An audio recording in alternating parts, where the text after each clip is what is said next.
ఒంగోలులో దారుణం జరిగింది. అందురాలైన ఓ వివాహిత మహిళను ఆమె సమీప బంధువు ఓ లాడ్జిలో కిరాతకంగా గొంతు కోసి హత్య చేశాడు. మృతురాలు ఆదిలక్ష్మిగా గుర్తించారు. ఇరిగేషన్ డిపార్ట్మెంట్లో ఉద్యోగిగా పనిచేసిన ఆదిలక్ష్మికి ఓ కొడుకు ఉన్నాడు. ఆమె భర్త కూడా అంధుడు కావడంతో పెళ్లి చేసుకుని మంచి జీవితం ఇస్తానని మృతురాలిని సమీప బంధువు వెంకటరమణ మభ్యపెట్టాడు. గత కొంతకాలంగా ఆమెతో సన్నిహితంగా ఉంటున్నాడు. ఈ నేపథ్యంలో పలుమార్లు గ్రామంలో ఆమె భర్త పంచాయతీ పెట్టాడు. అయితే వెంకటరమణ ఆమెను ఒంగోలు రప్పించి నిర్బంధించాడు. సోమవారం ఇంటి నుంచి ఆఫీస్కు వెళ్లిన తన భార్య ఆదిలక్ష్మి ఇంటికి రాకపోవడంతో భార్య కనబడడం లేదని ఒంగోలు 1 టౌన్ పోలీస్ స్టేషన్లో ఆమె భర్త మల్లికార్జున వరప్రసాద్ ఫిర్యాదు చేశాడు. మిస్సింగ్ కేసు నమోదు చేసుకున్న పోలీసులు విచారించే క్రమంలో బుధవారం రాత్రి ఆదిలక్ష్మి ఒంగోలులోని ఓ లాడ్జిలో హత్యకు గురైనట్లు పోలీసులు గుర్తించారు. దీంతో వెంటనే రంగంలోకి దిగిన పోలీసులు ఆదిలక్ష్మిని పథకం ప్రకారం లాడ్జికి రప్పించి ఆమెతో పరిచయం ఉన్న వెంకటరమణ అనే యువకుడు హత్య చేసినట్టు గుర్తించారు. ఆదిలక్ష్మి గొంతు కోసి హత్యకు గురైన స్థితిలో గుర్తించారు. మార్కాపురం జిల్లా పీసిపల్లి గ్రామానికి చెందిన ఆమె సమీప బంధువు చింతపల్లి వెంకటరమణ అనే వ్యక్తితో ఆదిలక్ష్మి సదరు లాడ్జికి వచ్చినట్లుగా రికార్డుల ఆధారంగా గుర్తించారు. నిందితుడి ఆచూకీ కోసం 3 ప్రత్యేక బృందాలను ఏర్పాటు చేసి గాలిస్తున్నట్లుగా ప్రకాశం జిల్లా ఎస్పీ హర్షవర్ధన్ రాజు తెలిపారు. మరోవైపు అందురాలైన తమ సహచరురాలు హత్యకు గురైనట్లు సమాచారం తెలుసుకున్న ప్రత్యేక ప్రతిభావంతుల అసోసియేషన్ సభ్యులు ఘటనాస్థలం దగ్గర ఆందోళన చేపట్టారు. మృతురాలికి న్యాయం చేయాలని డిమాండ్ చేశారు. జీవితంలో చీకట్లు ఉన్న కుటుంబానికి మాత్రం వెలుగుగా నిలిచింది ఆదిలక్ష్మి. కళ్ళతో ప్రపంచాన్ని చూడలేకపోయినా తన భర్త కొడుకుకి అండగా నిలబడేందుకు ఉద్యోగం చేస్తూ జీవితాన్ని నెట్టుకొస్తోంది. కానీ చివరకు నమ్మిన వ్యక్తే ఆమె జీవితాన్ని అర్ధాంతరంగా ముగించాడు. చిన్న ఉద్యోగమే అయినా కుటుంబం కోసం కష్టపడేది ఆదిలక్ష్మి. అందురాలైనా ఎప్పుడూ ధైర్యం కోల్పోలేదు. భర్త కూడా అంధుడే కావడంతో కుటుంబ బాధ్యత మొత్తం ఆమె భుజాలపై పడింది.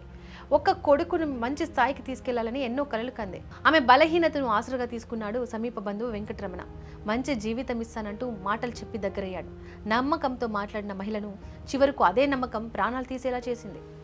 మా తమ్ముడు మల్లికార్జున అనే వ్యక్తి వారి కుమారుడికి మా తమ్ముడికి ఇద్దరికి వాళ్ళ అమ్మగారు చనిపోయారు కనుక వాళ్ళ భార్య చనిపోయింది కనుక ఎవరైతే చంపారో వెంకట అనే వ్యక్తిని వెంటనే అరెస్ట్ చేసి వాడిని వాడి బంధువు మొత్తాన్ని అరెస్ట్ చేసి న్యాయబద్ధంగా కుమారుడికి వారిద్దరికి న్యాయం చేసే విధంగా మేము కోరుతున్నాం.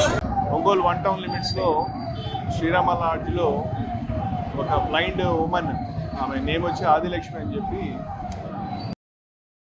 చేసినట్టుగా మనకు ఇన్ఫర్మేషన్ వచ్చింది.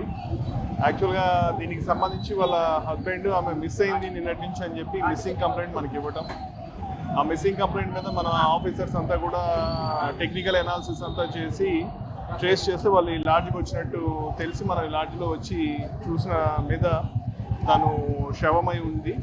ఆమె గొంతుకి ఒక పదునైన వెపన్ తోటి గొంతు కోసి చంపినట్టుగా ప్రాథమికంగా తెలుస్తుంది.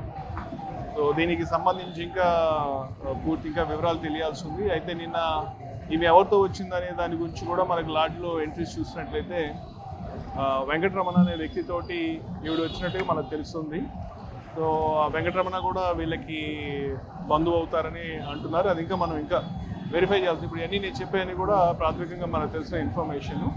సో ఆ వ్యక్తిని ఏదైతే మనం సస్పెక్ట్ చేస్తామో అతని కోసం ఒక 3 బృందాలు వర్క్ చేస్తున్నాయి. వీలైనంత త్వరగా అతను పట్టుకొని గల మోటివ్, కారణము, ఏ పరిస్థితుల్లో జరిగిందనేది చూసి వారికి తగిన శిక్ష పడే విధంగా మన కేసు ఇన్వెస్టిగేట్ చేస్తామని తెలియజేస్తున్నాం.